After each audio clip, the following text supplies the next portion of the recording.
அஸ்ஸலாமு அலைக்கும் ரஹ்மத்துல்லாஹி பரகாத்து. ஆளவற்ற அல்லாஹ்வும் நிகரற்ற அன்புடையவனும் ஆகிய அல்லாஹ்வின் திருப்பெயரால் துவங்குகிறேன். என்னுடைய பெயர் நெல்சன்.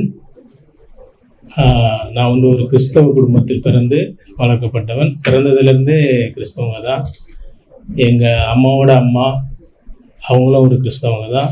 அவங்க பேர் ரூத் மேரி. எங்கள் தாத்தாவோட அப்பா அவரும் ஒரு கிறிஸ்தவர் தான். அவர் பேர் ஷேமன். எங்கள் தாத்தாவோட பேர் தேவன். எங்கள் அப்பாவோட பேர் தேவசேகரன். என்னுடைய பேர் நெல்சன். இப்படியாக வளர்ந்து கொண்டிருக்கிறேன். நான் 10ஆம் வகுப்பில் ஃபெயில் ஆகிட்டேன். ஃபெயில் ஆகும்போது என்ன செய்கிறாங்க, மேற்கொண்டு படிக்கிறதா இல்லை பைபிள் காலேஜ் அனுப்புறதான்னு சொல்லிட்டு குடும்பத்தில் முடிவெடுக்கிறாங்க. குடும்பத்தில் முடிவெடுக்கும்போது பைபிள் காலேஜ் தான் சேர்க்கணும்னு சொல்லிட்டு எங்கள் அம்மா ரொம்ப ப்ரேயர் பண்ணுவாங்க. எனக்காக ரொம்ப ப்ரேயர் பண்ணுவாங்க. நான் தான் மூத்த பையன் குடும்பத்தில். ப்ரேயர் பண்ணும்போது சரி, எங்கள் அம்மாவுடைய ஆசைப்படியே நான் பைபிள் காலேஜ் போகிறேன்னு சொல்லிட்டு பைபிள் காலேஜ் சேர்றேன். 1997 பைபிள் காலேஜ் சேர்றேன். டிப்ளமா இன் தியாலஜி 2 வருஷம் பைபிள் காலேஜ் படிக்கிறேன். பைபிள் காலேஜ் படிக்கும்போது படித்து அந்த இடத்துல போகும்போது அதிக அளவில் எனக்கு நாலேஜ் இல்லை. பட் அங்கே போகும்போது ஒரு சில விஷயங்கள் நிறைய எனக்கு அறியப்படுறேன், தெரிஞ்சுக்கிறேன், படிக்கிறேன். படித்ததில் போகும்போது ஃபஸ்ட்டு செமஸ்டரில் நான் எல்லா சப்ஜெக்ட்லேயுமே ஃபெயில். அதுக்கு அடுத்த சப்ஜெக்டில் second semester, second year first semester, second year third last semester எல்லாத்துலேயுமே 200 ஸ்டூடெண்ட்டில் முதல் மாணவனாக வரேன். ஃபஸ்ட்டு ஸ்டூடெண்ட்டாக வரேன். அந்த அளவுக்கு நான் பைபிளில் ஒன்றி நான் படித்து வரேன். படித்து வரும்போது இதில் ரொம்ப இன்ட்ரெஸ்டாக இருக்கிறதுனால என்ன செய்கிறாங்க, எங்கள் காலேஜிலே பிரின்ஸிபல் என்ன சொல்கிறாரு, நீங்கள் முஸ்லீம் மத்தியில் எப்படி, இஸ்லாமியர் மத்தியில் நீங்கள் எப்படி ஊழியம் செய்யணும், அவங்கள எப்படி கிறிஸ்தவத்துக்குள்ளாக அழைத்து வரணும், அதை குறித்து நீங்கள் என்ன செய்யுங்க, படிங்கன்னு சொல்லிட்டு எங்கள் டீமில் ஒரு 10 பேரை செலக்ட் பண்ணுறாங்க. அதிலே நான் தான் நம்பர் 1. அதில் என்ன ஒரு லீடராக போட்டு ஹைதராபாத்தில் இருக்கிற பண்டல்குடான்ற பகுதியில் 1 இயர் நைபர்ஹுட் மினிஸ்ட்ரி அப்படின்னு சொல்லிட்டு அந்த இஸ்லாமியர் மத்தியில் எப்படி ஊழியம் செய்யணுன்ட்டு அந்த மினிஸ்ட்ரிக்கு அனுப்புகிறாங்க. அங்கே பார்த்தீங்கன்னா எங்களுக்கு வகுப்பு எடுக்கிறவங்க யாருன்னா, நிசாம் மன்னர் அவர் இடத்துல கணக்கு பிள்ளையாக இருந்தவரோட மகள். அவங்க கிறிஸ்டினாக கன்வெர்ட் ஆகிட்டாங்க, முஸ்லீமாக இருந்து. அதுக்கு பிறகு முனீர்னு சொல்லிட்டு ஒருத்தர், அவரும் இஸ்லாத்துலேருந்து கிறிஸ்தவராக கன்வெர்ட் ஆனோம். இவங்க பார்த்தீங்கன்னா நபிகள் நாயகம் ஸல்லல்லாஹு அலைஹி வஸல்லம் பற்றி தவறான கருத்துகள், இஸ்லாமை பற்றி தவறான கருத்துகள் இப்படியே சொல்லிட்டு வராங்க. இது எல்லாம் எங்கள் மைண்டுக்குள்ளே போக போக போக என்ன, நம்ம கண்டிப்பாக என்ன செய்யணும், இந்த இஸ்லாமியர் மத்தியில் நம்ம ஊழியம் செஞ்சு கிறிஸ்தவத்தை பரப்பணும், நம்முடைய மதத்தை என்ன செய்யணும், நம்ம வளர்க்கணும்னு சொல்லிட்டு கிறிஸ்டியானிட்டி பற்றி நம்ம அதிகமாக பரப்பணும்னு சொல்லிட்டு ஒரு முடிவோடு நாங்கள் வரோம். வரும்பொழுது கன்னியாகுமரி பகுதியில் என்ன செய்கிறாங்க, எங்களை ப்ளேஸ் பண்ணுறாங்க. 3 இயர்ஸ் முடிஞ்சிச்சு. பைபிள் 2000 நாங்கள் மறுபடியும் கன்னியாகுமரி பகுதியில் மினிஸ்ட்ரி பண்ணுறதுக்கு வரோம். மினிஸ்ட்ரி பண்ண வரும்பொழுது பார்த்தீங்கன்னா அங்கே இஸ்லாமியர் இந்த கைப்பிரதி கொடுப்பாங்க. இது இருக்குங்களே, இது மாதிரி கைப்பிரதிகளை என்ன செய்வாங்க, துண்டு பிரசுரம் கொடுப்பாங்க. இது என்ன செய்வோம், இஸ்லாமியரில் இருக்கும் பகுதியில் எடுத்து கொண்டு போய் ஒவ்வொருத்தருக்காக கொடுப்போம். சிலர் என்ன செய்வாங்க, வரும்போது வேணாம்னு சொல்லுவாங்க. சிலர் வாங்கி படிப்பாங்க. அது அப்படியே போயிட்டு இருக்கு. அது போனது அந்த இடத்துல எனக்கும் அந்த கூட இருக்க டீம்ல உள்ளவங்களுக்கும் ஒரு சின்ன பிரச்சனை வருது. அந்த பிரச்சனையில் என்ன செய்கிறேன், நான் சென்னைக்கு வரேன். அங்கேருந்து வெளியேறி சென்னைக்கு வரேன். சென்னைக்கு வரும்பொழுது இங்கே என்ன செய்ய சொல்கிறாங்க, இங்கே ஊழியம் என்ன சொல்லி ஆர்கனைசேஷன்லேருந்து சொல்கிறாங்க, தலைமையிலேருந்து. நான் என்ன சொல்கிறேன், என்னால் ஊழியம் செய்ய முடியாது. எங்கள் தாத்தா ஆல்ரெடி இங்கே சபை ஊழியம் பண்ணுறாங்க, பாஸ்டர். அவர் கிட்டத்தட்ட ஒரு 50 விசுவாசி. இந்த குன்றத்தூர், சென்னை குன்றத்தூர் இந்த கிராமத்தில் பார்த்தீங்கன்னா அவங்க தான் ஃபஸ்ட்டு கிறிஸ்டின்னு. அவங்க மூலயமா ஒவ்வொரு குடும்பமாக கிறிஸ்துக்குள்ளே வராங்க. இப்படியே அநேகர் அந்த ஏரியாவே இன்றைக்கி இந்துன்னு பார்த்தீங்கன்னா ஒரு 100ல் ஒரு 30% இந்து இருப்பாங்க. பேலன்ஸ் 70% கிறிஸ்டியானிட்டியான. இது எல்லாமே எங்கள் தாத்தா போட்ட விதை. கிறிஸ்டியானிட்டி அவர் பரப்பியிருக்காங்க. அவர் கூட ஊழியம் செய்யும்போது என்னோடய ஃப்ரெண்ட்ஸ் என்ன செய்கிறாங்க, கிண்டல் செய்கிறாங்க. என்னடா காணிக்கை வாங்குறதுக்காக போயிட்டு பைபிள் காலேஜ் படிச்சுட்டு வந்துட்டியா, அப்படின்னு என்னை வந்து ஒரு மாதிரி கிண்டல் பண்ணுறாங்க, ஒரு கேலி செய்கிறாங்க. சரி என்ன செய்கிறேன் நான், நம்மளுக்கு இது மாதிரிலாம் சொல்கிறாங்க ஃப்ரெண்ட்ஸு, நம்ம இது செய்யணுமா, இந்த ஒரு காணிக்கை வாங்கி நம்ம வந்து பிழைப்பு நடத்தணுமா அப்படின்ற ஒரு தாட் எனக்குள்ளே வருது. அப்போ என்ன செய்கிறேன், ஒரு வேலைக்காக நான் ஒரு இடத்துல போகிறேன், நுங்கம்பாக்கத்தில் ஸ்ரீராம் ஆட்டோ கன்சல்டன்ட்னு சொல்லிட்டு ஒரு வேலைக்காக ஒரு இடத்துல நான் போகிறேன். போகும்பொழுது அந்த வேலையை நான் செஞ்சுட்டு இருக்கும் தருணத்தில் அங்கேயும் ஒரு சில பிரச்சனைகளால் நான் வெளியில் வரேன். வெளியில் வரும்பொழுது தான் எனக்கு வந்து கோவா போகிறதுக்கான ஒரு வாய்ப்பு கிடைக்குது.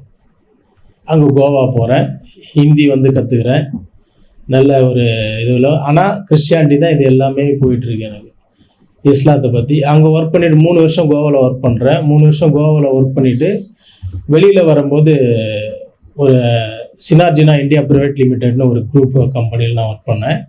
அந்த கம்பெனியில் பார்த்தீங்கன்னா நான் மெயின்டெனன்ஸ் இன்சார்ஜாக இருக்கேன். அங்கே கோவாவில் 40 பேரோட 40 பேர் வச்சு வேலை வாங்கிட்டு இருந்தேன். அங்கேருந்து வெளியில் வரும்போது எனக்கு இங்கே சென்னையில் வந்து ஒயிட் ஹவுஸ்ன்னு சொல்லிட்டு ஒரு பெரிய பங்களா, கிட்டத்தட்ட ஒரு 25 கோடி டு ஒரு 30 கோடி ரூபா மதிப்புள்ள ஒரு பங்களா அது. அந்த பங்களாவில் வந்து மெயின்டெனன்ஸ் ஒர்க்குக்கு என்னை வந்து கூப்பிடுறாங்க இன்சார்ஜாக. நான் வந்து இன்சார்ஜ், எனக்கு கீழே வந்து ஒரு 6 பேர். நான் எப்படி இஸ்லாத்துக்கு வந்தேன்றதை வழிமுறையை உங்களுக்கு சொல்லிட்டு வரேன். அங்கே வந்து நான் ஒர்க் பண்ணும்போது அந்த ஒயிட் ஹவுஸ் வந்து ஒரு இஸ்லாமிய ஹாதியாரோட வீடு. அந்த வீட்டில் நாங்கள் ஒர்க் பண்ணுறோம். அவர் பார்த்தீங்கன்னா நல்ல பெரிய கோடீஸ்வரர், கிட்டத்தட்ட ஒரு குறைந்தது ஒரு பெரிய கோடீஸ்வரர்னு வச்சுங்க, மதிப்பு நம்ம சொல்ல வேண்டாம், ஒரு பெரிய கோடீஸ்வரர். அவங்க மத்தியில் வேலை செய்யும்போது நான் பார்க்குறேன், அவங்க இஸ்லாத்தை குறித்து மிகவும் அக்கறையாக இருக்காங்க. மிகவும்னா சாதாரணமாக இல்லை. அவர் கோடீஸ்வரன், அவர் நினச்சா என்ன வேணால் செய்யலாம், என்ன வேணால் பண்ணலாம், எப்படி வேணால் ஆடம்பரமாக வாழலாம். ஆடம்பரம் இருக்குது, பட் எப்படி வேணால் வாழலாம். பட் இப்படி தான் வாழணுன்றத ஒரு குறிக்கோளோட ஒரு கட்டுக்குள்ள ஒரு கட்டுக்கோப்பை என்ன செய்கிறாங்க, வாழ்ந்துட்டுருக்காங்க. அதை நான் பார்க்குறேன். பார்க்கும்பொழுது அவர் என்னை இஸ்லாத்துக்கு அழைப்பு கொடுக்குறாரு, தாவா செய்கிறாங்க. தாவா செய்யும்போது எனக்கும் அவருக்கும் நிறைய முறை வாக்குவாதம் ஏற்படுது. நான் உங்களாண்ட வேலை செய்யறதுக்காகலாம் நீங்கள் என்னை இஸ்லாத்துக்கு கூப்பிடாதீங்க, என்னால் வர முடியாது இப்படி நிறைய முறை சொல்லிட்டேன். கிட்டத்தட்ட அவராண்ட வந்து ஒரு 5 வருஷமாக ஒர்க் பண்ணிகிட்ருக்கேன். இந்த 5 வருஷத்தில் ஒரு 3 முறை 4 முறை 5 முறை 6 முறை அவர் தாவா பண்ணுறாங்க, இஸ்லாத்தை பற்றி சொல்கிறாங்க, நானும் பார்க்குறேன். ஆனால் அவர் எந்த விதத்துலேயும் ஒரு சின்ன தவறு கூட அந்த காலகட்டத்தில் அவங்க செய்யலை, நான் பார்த்ததில்ல. ஏன்னா அவ்வளோ பணம், அவ்வளோ வருமானம் இருக்குது. அவங்க நினச்ச என்ன வேணால் இந்த துனியாவில் செய்யலாம். அவங்க எந்த தவறுமே செய்யாத நேர்மையாக 5 வேளை தொழுகிறது, ஜக்காத் கொடுக்கறது, நோன்பு வைக்கிறது, எந்த இதுலையுமே அல்லாஹ்வுக்கு வந்து இணை வைக்காமல் துரிதமாக எல்லாத்தையும் சரியாக செய்துட்டு வராங்க. அதை பார்க்கும்பொழுது எனக்கு ஒரு சின்ன ஒரு ஈர்ப்பு ஏற்படுது. அப்போ தான் கடைசியாக ஒரு வார்த்தை, நான் வேலை விட்டு நிற்கணுன்ற ஒரு மூமெண்ட்டில் வரேன். அப்போ கூப்பிட்டு அவரு மேனேஜரு அவங்க நேம் வந்து ஷாபாதியார் உட்கார வச்சு அவங்க ரூமில் பேசுகிறாங்க. பேசும்போது அப்போ என்ன செய்கிறாரு, அவர் தாவா தான் செய்கிறார். எதுக்கு சொல்கிறோன்னா, நம்ம ஒரு சிலர் இடத்துல போயிட்டு தாவா ஒரு முறை பண்ணுவோம், 2 முறை பண்ணுவோம், 3 முறை பண்ணுவோம், 4வது முறை என்ன செய்வோம், பண்ண மாட்டோம். காரணம் என்ன சொல்லுங்கள்? காரணம் என்ன? நம்மளுடைய வார்த்தைக்கு என்ன செய்ய மாட்டாங்க, செவி சாய்க்க மாட்டாங்கன்னு சொல்லிட்டு நம்ம கொஞ்சம் ஸ்லோ. பாயை என்ன எத்தனை முறை கூப்பிட்டுருக்காரு தெரியுங்களா? 1 முறை, 2 முறை, 3 முறை, 4 முறை, 5 முறை கூப்பிட்டாங்க. கூப்பிட்டுட்டு என்ன போட்டாங்க, பொம்மை படம், குரங்கு படம் போட்டாங்க. மாஷா அல்லாஹ். அந்த படம் போட்டதுனால தான் நான் இன்னைக்கு வந்தேன். ஏன்னு கேளுங்க, நான் ஒரு இடத்துல வேலை செஞ்சுட்டு இருந்தேன். அங்கேருந்து என்னால் லீவு போட முடியாது. காரணம் என்னன்னா, முழு நிர்வாகமும் என் பொறுப்பில் இருக்குது. ஒரு சில பிரச்சனைகளால் அந்த நிர்வாகத்திலேருந்து நான் கொஞ்சம் வெளியில் வர வேண்டிய சூழ்நிலையாச்சு. பாய்சாப்பா அவங்க வந்து ஹாதியார் அவங்க வந்து என்னுடைய இல்லத்துக்கு வந்தாங்க போன வாரம் ஞாயிற்றுக்கிழமை. அவங்க இத்தனை வேலைகள் இருந்தோம் அதை ஒதுக்கி வச்சுட்டு என்னை பார்க்கணுன்னு, என்னுடைய குடும்பத்தை சந்திக்கணும்னு அல்லாவுடைய நாட்டம், என்னுடைய முயற்சி கிடையாது, அவருடைய அல்லாவுடைய நாட்டம். இன்றைக்கி இந்த குடும்பத்தை இந்த ஞாயிற்றுக்கிழமை ஈவினிங் 5:30-6 மணிக்கு நான் போயிட்டு சந்திக்கணுன்ட்டு நம்ம ஒரு 6 சகோதரர்கள் என்ன செஞ்சாங்க, என்னுடைய குடும்பத்திற்கு வந்தாங்க. நம்மளை வந்து இவ்வளோ ஒரு நட்பாக, இவ்வளோ ஒரு ஆவலாக நம்மளாண்ட வராங்க. நம்ம கண்டிப்பாக என்ன செய்யணும், இந்த சண்டே போகிறோம், வேலையை ரிசைன் பண்ணிட்டேன். மாஷா அல்லாஹ், வேலையை ரிசைன் பண்ணிட்டேன். ரிசைன் பண்ணிவிட்டு என்னால் சண்டே வர முடியாது, இதுதான் உண்மை. வந்துட்டேன். எல்லாம் அல்லாஹ் பார்த்துப்பான். இந்த உலகத்தில் ஒரு மனிதன் பிறக்கும்பொழுது அவனுக்கு என்ன தேவை, அவனை என்ன பிழைக்கணும், எல்லாமே என்ன செஞ்சிருக்க அல்லாஹ் குறிப்பிட்டு நிவர்த்தி செய்து வைத்திருக்கேன். அதனால் அதை பற்றி நான் கவலைப்படலை. சரிங்களா? மாஷா அல்லா, அல்லா எல்லாத்தையும் பார்த்துப்பான். இப்படி வந்து எப்படி இஸ்லாத்துக்கு வந்து நான் குறிப்பாக சுருக்கமாக சொல்லிடுறேன். ஹாதியார் எதிரில் உட்காந்துருக்காங்க. சாபாதியார் என்னடா ஒரு கேள்வி கேட்டாங்க. உங்கள் அப்பா யாருன்னு கேட்டாங்க. இந்த ஒரு கேள்வி தான். உங்கள் அப்பா யாரு? எங்கள் அப்பா தேவசேகரன். உங்கள் கடவுள் யாரு? Jesus Christ. அப்போ பிதா யாரு? அதுவும் ஜீசஸ் கிரைஸ்ட் தான். அப்போ குமாரன் யாரு? பரிசுத்த ஆவி யாருன்னு கேட்கணும். அது எல்லாமே ஜீசஸ் கிரைஸ்ட். எப்படிங்க? ட்ரினிட்டி, திருத்துவம், ட்ரினிட்டியும் தேவன், இது எல்லாமே எப்படிங்க ஒன்றாகும்? பிதா, குமாரன், பரிசுத்த ஆவி, இப்படி தானங்க போகுது. நீங்கள் எப்படிங்க ஒன்றுன்றீங்க? அப்போ உங்கள் அப்பா யாருங்க? தேவசேகரன். இதில் தான் எனக்கு என்ன செய்கிறாங்க? பாயிண்ட் செக் வைக்கிறாங்க. உண்மை தானே? ஒரு குழந்தைக்கு ஒரு அப்பா தான் இருக்க முடியும். தவறான ரீதியில் இருந்தால் கூட ஒரு குழந்தை யாரு? ஒரே ஒரு அப்பா தான் இருக்க முடியும். அது அல்லாஹ்வுடைய நீதி. இது யாராலையும் மாற்றம். அதே மாதிரி இந்த உலகத்திற்கு ஒரே இறைவன், ஒரே கடவுள் தான். அது யாக வல்ல இறைவன். லா இலாஹ இல்லல்லாஹ் முஹம்மது ரசூலுல்லாஹ் ஸல்லல்லாஹு அலைஹி வஸல்லம். அல்லாஹ் ஒருவனே, வேற யாருமே கிடையாது. அல்லாஹ் ஒருவன் தான் இறைவன். அத அவங்க இன்னொரு வார்த்தையை சொன்னாங்க, லக்கும் தீனுக்கும் வலிய தீன். உங்களுடைய மார்க்கம் உங்களுக்கு, அவருடைய மார்க்கம் அவர்களுக்கு. நாம எந்த மார்க்கத்தையும் தொந்தரவு செய்யல, கரைப்படுத்தல, தப்புன்னு சொல்ல. ஆனால் நம்ம போயிட்டு இருக்கிற மார்க்கம், நம்ம வணங்கக்கூடிய மார்க்கம் உண்மையான மார்க்கம். அதே மாதிரி இந்த மார்க்கத்தில் பார்த்தீங்கன்னா சகோதரத்துவம், இஸ்லாம் மார்க்கத்தில் சகோதரத்துவம் மிக மிக வலிமையானது. எதனால சொல்கிறேன்னா, கிறிஸ்தவத்துலேயும் நிறைய பிரதர்னு வாங்க. ஒரு சகோதரர் ஃபஸ்ட்டு என்ன சொல்லுவார்? பிரதர். என்ன சொல்லுவார்?